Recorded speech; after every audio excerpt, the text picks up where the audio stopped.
First saw a version of this talk at Monotorama in 2014, and it was a lightning talk then. And actually at Monotorama this year, I got to see a long version of it, and I was so excited because Pete surprised me by putting this in our CFP and not saying anything to me at all. And the second I saw the title, 17th Century Shipbuilding and Your Failed Software Project, I started jumping up and down from glee. I'm not going to spoil it. I'm just going to let you take in the awesomeness and excitement that is Mr. Cheslock, but I would like to welcome Pete Cheslock to the stage so that he can tell us exactly how 17th century shipbuilding is like your failed software project. Give it up for Pete.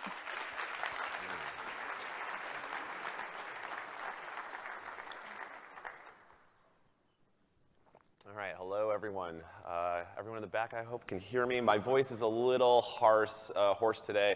I had a ton of great conversations in the sponsor area, and it's affecting me today. So I'm hoping I can make it through this entire talk and my voice can hold out. So just quick show of hands. How many people have been a part of a failed software project? Come on, everyone's hands should be up. It's all right, we're going to talk about it. So for those of you that don't know me, my name is Pete Cheslock, and I work for a company called ThreatStack. I'm not here right now to talk about security. If you do want to talk about security, I'd love to. I'm back in the booth after the fact. But I'm really excited to be here at DevOps Days. I was excited to just kind of sneak this talk proposal in for Bridget because I know she really likes the talk. But it's a fun talk to give, and it's just such an interesting story. So you can find me on Twitter as well, at Pete Cheslock. I don't really tweet too much about technology as much. I bought a smoker, and I smoke meats, and I cook a lot. So if that's interesting to you, then you should follow me on Twitter. So what I'm here today to talk about is a ship called the Vasa. And it's a Swedish ship that famously sunk in the 1600s. So as you'll learn through the course of this talk, the issues that they experienced during the course of building this ship perfectly parallel a lot of modern software engineering projects. So this talk isn't just about the Vasa, though. It's about bad decision. It's about failure. And it should be no surprise that when the Vasa was launched in the 1600s, that it failed spectacularly as it did. What's more surprising is that we're now nearly 400 years later, and we all fall in the same traps. So I spent a lot of time, as Bridget mentioned, I did a very short form version of this talk at Monotorama many years ago. And putting this longer talk together, I did a lot more research, and I put a lot of the supporting material. It's up on my website. Probably the only good use of the .wtf domain. It is secure, though. Security, I work at a security company, so you got to HTTPS that stuff. So before I do get started, though, there's a few people actually in the room and not who I want to thank. There's Dr. Richard Fairley actually wrote the original case study and did a lot of the research that contributed to a lot of this content of the talk. Andrew Schaefer, who if you saw the lightning talks yesterday, his son gave an amazing one.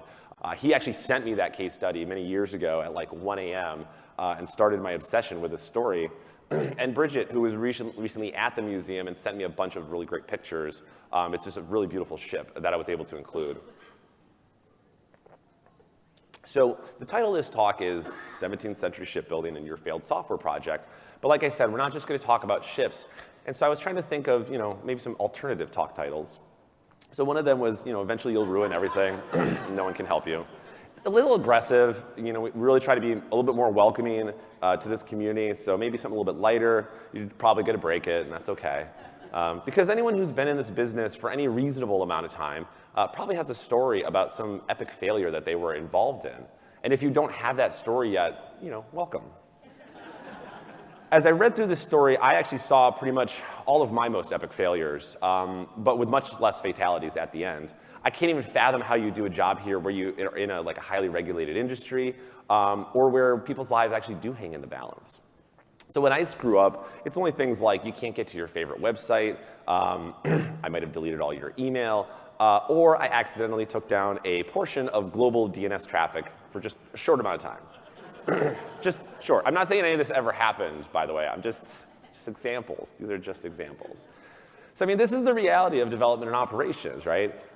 It's even more so in this crazy, high-growth startup world where the ultimate goal is just to move fast and break stuff. We make bad decisions that are only clear to us just years after the fact.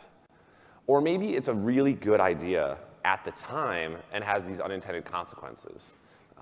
Or the decision is made with just a pure lack of experience. It happens to us all. So I want to give you an example of that. For Mother's Day in 1986, my kindergarten class created a cookbook.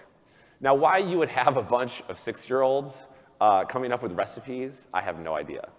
It clearly was just a great troll by the kindergarten teachers, because as you will see, some of the recipes are quite interesting. But we're talking about bad decisions, and I was looking through this. One particular recipe caught my eye. So let's review. Banana soup. The ingredient list is quite interesting. You need 5 gallons of water, 5 bananas, 2 cans of vegetable soup, and you know what? 5 more bananas. So it's a very simple recipe. Maybe if you follow me on Twitter, you'll see me make it someday. But the best is not only do you cook it for 1 hour, I had to write, then you eat it. And it's important I did that, because if you look at this, it obviously does not look edible. So do you think that 6-year-old me was making this willfully bad decision? I mean, to me, it probably sounded like a great idea at the time. I've seen people cook before. I had no real experience with cooking. The ultimate problem is that there's just too much stuff, development and operations. There's just not enough of us either. We're just moving way too fast. You need to ship code. Don't think, just ship. Hop on that treadmill desk. Just keep shipping, just keep shipping. And you would think that all these recent optimizations in how we operate computers would allow us more time to do things right.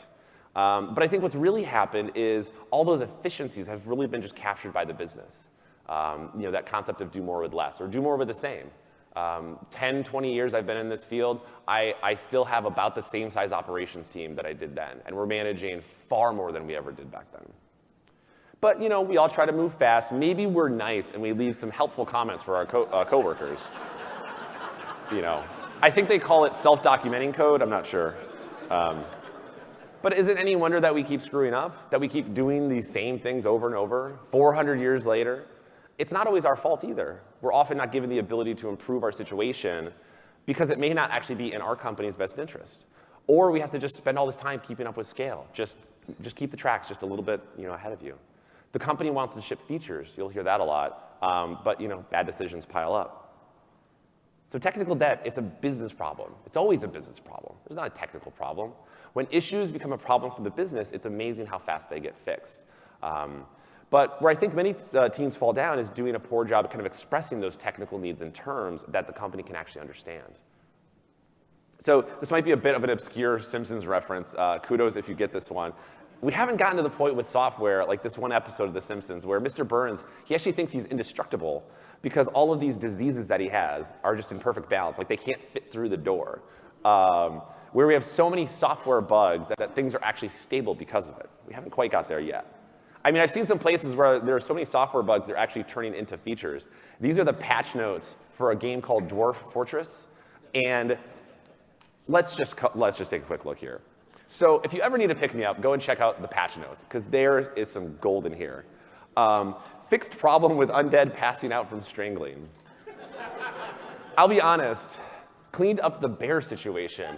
I have never wanted to know more what the situation was that required it to be cleaned up. And then ghost of vampires still drink blood. I just don't know. But God forbid that you fix a bug in your API that one of your big customers was actually using on a daily basis. It's like, why did you fix that? That wasn't actually a bug. That's like a critical piece of our infrastructure. So it leads me to this conversation I had at DevOps Days Austin last year with a friend of mine, Nick Silkey. We were commiserating about computers, as DevOps people are oft to do. And we were talking about all this ridiculous duct tape wire infrastructure that we've ever built or was just happily given to us by someone else. And he mentioned this concept, Flintstone ops. And got to hashtag it right for Twitter. So if you remember from the Flintstones, they would have all these animals that would do all these automated or manual tasks. And it would go about as well as you could expect. And I actually found a picture of Fred Flintstone DevOpsing just so hard here. All these animals would do these things that should be automated, right? They didn't have all the great technologies that we have today. And granted, it's a cartoon and they're not real at all. So I've worked in a lot of startups. Most of my career has actually been in startups. And we glamorize people who work at these big companies. They must be doing things so much better than us. I mean, they're Google, they're Netflix, they're Amazon, they're whatever. But, I get it. Computers, right? This was an email saying status message of something being down, I guess. Let's take a look at the postmortem from the recent S3 outage. And I will say this is a really fantastic postmortem. They get kind of shat on a lot by the community for not being transparent in their status page, which I understand, but they at least do give us some decent postmortems. But let's take a look at the key pieces here. So an authorized S3 team member used an established playbook, executed a command, which had intended to remove a small number of servers. Unfortunately, one of the inputs was entered incorrectly, and a larger set of servers were removed, right? So it's just like, it makes me feel so much better about situations I've been in when I see stuff like this. Like ill-fated times, I was given ownership of this NFS cluster, running on Amazon even. And this was back when Amazon EBS volumes, they maxed out at 1 terabytes. So what do you do if you need 2 terabytes? You add another EBS volume. What if you need 3 terabytes? Add another EBS volume. You just keep going that way forever and ever until you have like a 50 terabyte ext3 volume that in no way will mount to this file system. Flintstone ops. So the VASA is not the earliest example of kind of an epic breakdown in project planning and operational failure. The fact, though, that they were able to recover the ship helped researchers understand just what went wrong. And so this is a picture of the Vasa. And at the time it was built, it was one of the grandest ships that was ever constructed by the Royal Swedish Navy. It was completed in summer 1628. And so at the time, it was the most expensive project that was ever undertaken for Sweden as well. It was about 5% of their GDP was spent on this. And if you kind of take that into today's dollars, it's about $28 billion. So this was just a massive project for them. In August 1628, the ship had set sail in Stockholm Harbor, and it sailed after about 1,300 meters or so. A light gust of wind caused the Vasa to heel over onto its side. Water poured in, and the ship sank, and there was a loss of 53 lives. So it was in the 1950s, actually, that the ship was rediscovered, and due to the salinity of the water in the Baltic Sea, it was actually extremely well preserved. I mean, this is a picture of the ship. You can go to Sweden and see this. When it was actually raised from the seabed in the 1960s, the boat was actually still able to float. So after the boat sank, the king sent a message demanding that all the guilty parties be punished. So they formed a board of inquiry, and the captain and the crew were interrogated, and they had said the guns had been properly secured and that the crew was sober that day. And what was interesting is I found that in an article. I was like, that's an interesting point. How did they know that the crew was sober? And it turns out there were religious services that day, and so that's how they were able to say the crew was sober. Anyway, they questioned the officers, they questioned the crew, they questioned the contractors who actually built the ship. Everyone claimed they did their duty without fault. In the end, no one was punished. It was actually claimed an act of God. And the blame that did exist actually fell on the original shipbuilder, who died about a year before the ship even set sail. So I have been blamed for outages before. I've caused many of outages before. I was blamed for an outage about 6 months after I actually left the company. But I was still alive when they blamed me, so I don't actually know if it counts as a blameless postmortem if the person has died. The real reason that this ship sank, though, was that it was unstable. The main issue was with the hull construction. This is a cross-section of the Vasa, and you can see that there's a very small amount of ballast, those rocks at the bottom there. Too much of the hull was actually built above water, and the two gun decks that you can see there were much, much taller than they should have been. So the king wanted this ship to be outfitted with hundreds of these ornate and gilded painted carvings. The Vasa was actually meant to impress and outdo all the other vessels on the water, and they spared absolutely no expense. These all contributed to the high center of gravity, which was the ultimate downfall of the ship. So in those days, even actually the experts believed that the taller and more impressive a ship was, and with more and bigger guns, the more indestructible it would actually be. So the artisans of the time, they had no way of calculating any sort of operational characteristics of the ship.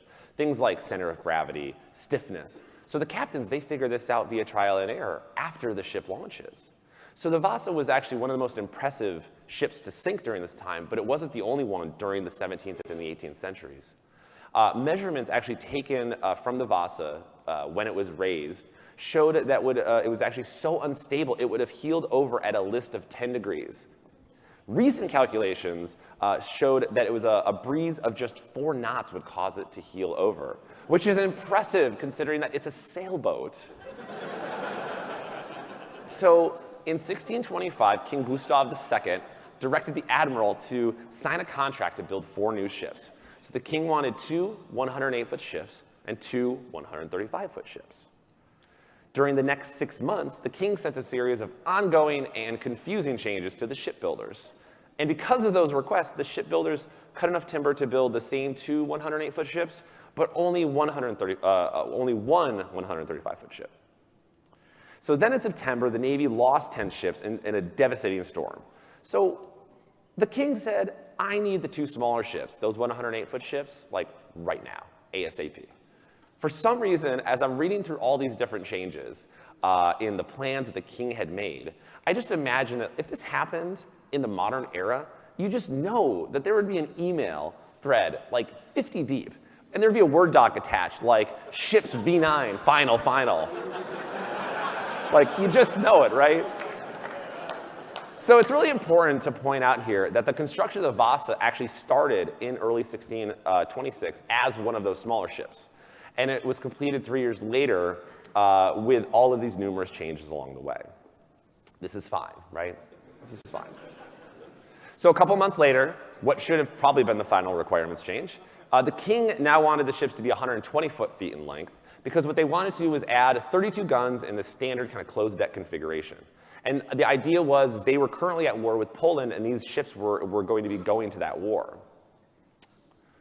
But they only had enough wood to make an 111-foot ship and a 135-foot ship. So the shipbuilder then got approval to build 2 111-foot ships instead. I don't even know where they're getting these numbers from. Like, they're just like throwing, I don't know if darts existed, but they're just throwing them at the wall. So the 2 ships in this scenario is actually the Vasa and the sister ship called the Aple. And what's interesting, the Aple actually didn't sink. It had quite a long career. So the only real difference, though, between the Vasa and the sister ship was an increase in width of about 3 feet. So I want you to remember that 3-foot width because it gets important in a few slides from now. Well, so then the king learned that Denmark, they were building a ship with 2 gun decks. So what do you think they needed? They needed to build a ship with 2 gun decks. So instead of starting over to actually re-architect this ship, they just scaled it up. It'll work, right? It's worth noting that when the king changed the plan, no one in Sweden, including the shipwrights, had ever built a ship with docker before. I mean, with 2 enclosed gun decks. Sorry, slip of the tongue there. What's most interesting is that there's actually a wealth of well-preserved documents, sketches, designs from the Vasa, and none have ever been found showing a design for 111 or 135 foot. What is believed the shipbuilder just scaled up not only from 108 to 111, then scaled up again from 111 to 135. So it's really funny how similar this is to my personal tried and true strategy when I need to scale in the cloud, right? Just scale it up. Just scale it up. So if you thought the number of changes on just the size of the ship was silly, the requirements for the guns because they had all these different configurations. They changed almost as many times. So first they started with 32 24-pound guns, and that was for the 111-foot version of the ship. Well, then the ship kept changing, and the 135-foot version was going to have significantly more guns of varying sizes. There was even more revisions along the way. And what they then decided, they wanted 30 large guns on the bottom deck and the same number but smaller on the upper deck. So the final revision was probably the first good decision they made in this entire process. They chose all 24-pound guns. And what that meant is they could standardize on ammunition and armaments, and it meant a lot more firepower. And so you would think that this is a smart move, right? Standardization is a great thing. But after all these revisions and all this escalation, it really reminded me of this, right? Like, do you want a few cannons, or do you want to get real, right? So we talked earlier about unintended consequences. And these ideas, that they seem like a good idea at the time, right? I personally like to call them banana soup decisions, because it seems like a good idea at the time. So in the end, though, they could only get 48 of the 64 guns requested due to time constraints. They changed the plans so many times that they just couldn't get them fast enough. And of course, there was a rush job to build these guns. And they analyzed them. They were of such poor quality that they likely would have failed when they used anyway. So instead of sinking, the Vasa would probably have just blown up instead. So the upper deck, which had been originally designed to hold the much smaller guns, now had to support guns that were twice the size. And this, again, further raised the center of gravity on a ship that was already lopsided. Did you say lopsided? Shouldn't ships be symmetrical? So this was something interesting that I learned recently in 2008. Fred Hawker, who's an archaeologist who actually works at the museum, his team measured every part of the ship over a 3-year period of time. And what they found was significantly more structure on the port side of the ship rather than the starboard side. And what it meant was that if the ship were unballasted, it would heal the port. Now, as it turns out, on the fateful day, the winds actually hit the ship and caused it to heel to the port side. So the real question is, why was the ship so lopsided? So Hawker examined the ship, and he discovered 4 different rulers from the time that the workers had used. The rulers were based on different standards of measurement. 2 were in Swedish feet, and 2 were in Amsterdam feet. So how long is a Swedish foot? So in modern terms, 29.69 centimeters. Meanwhile, an Amsterdam foot is 28.3133 centimeters. So back at this time, there could be anywhere from 10 to 13 inches in an Amsterdam foot based on local regulations. So this is also like these inconsistencies and all of these measurements and it being based on locations and regions is the reason that we have the metric system. So this gives a difference of about 5%, which is significant when you're talking about these large ships and how sensitive they are to the center of gravity. So remember I talked earlier about Vasa's sister ship, the Aple, the one that didn't sink. The only difference, again, was an additional width of 3.1 feet. That was the margin of error here. It's like so close, so close. I mean, what is a few feet between friends? Ship it. So it's not like they didn't know that they had a problem. The admiral and the captain actually did a stability test. They actually tested the ship first. So it's a type of test called a Lurch Test. 30 people are on the deck of the ship, and they run side to side. They had to stop after 3 rounds of this because the ship was about to heel over. So normally in the situation, you would add ballast, right? You want to lower the center of gravity of the ship. But the problem is there was no more room to add ballast. If they had the room to add ballast, they later calculated they would have required twice the amount just to stable the ship. And then, with even more ballast, the lower gun ports would have sat below water. So why do you launch after the test failed? No one here launches after test failed. You just ship it. So it was later found out, though, in one of the greatest things, the shipbuilder nor the ship, neither one of them were even present at the stability test, and they were never told about it after the fact. So it leads to one of my favorite exchanges between one of the officers and the admiral. And this occurred after the stability test. So the officer said, the ship is narrow at the bottom and it lacks enough belly. Admiral then replies, this shipbuilder, he's built ships before. You should not be worried. God grant that this ship will stand upright on its heel. So then the admiral replied promptly with, hold my beer. So what can we learn from the Vasa? It really was never supposed to get this bad. But the Vasa was completed under strong time constraints, and it had to meet a pressing need of the ongoing wars that Sweden was involved with, and the loss of the other ships that Sweden had used to defend itself. Many of these operational requirements of the ship were made while the ship was actually under construction.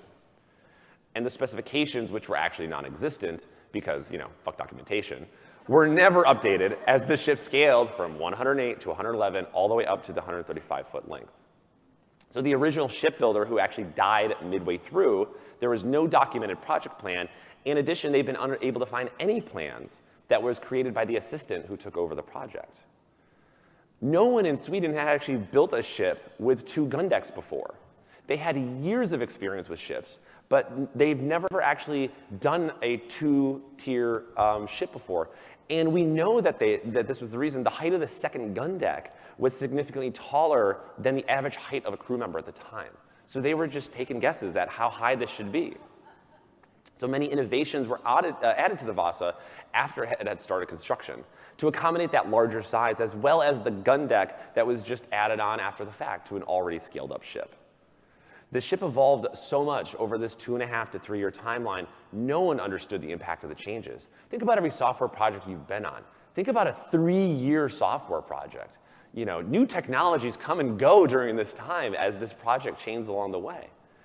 Most importantly, though, the king was far more involved in the design specifics of the ship than was normal for the time. I mean, just think about this. The king was so over-involved, it's like my CEO telling me that I need to deliver some cloud solution platform, but only if you use 20 HP DL380 servers. It's insane.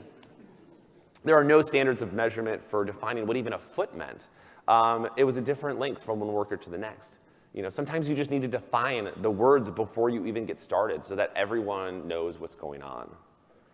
There's no known way for these shipbuilders to actually calculate things like center of gravity, stiffness, or any sort of kind of operational characteristics of the ship. Of course, they launched after a test failed, which, who really does that? No one here, right? We've never done that.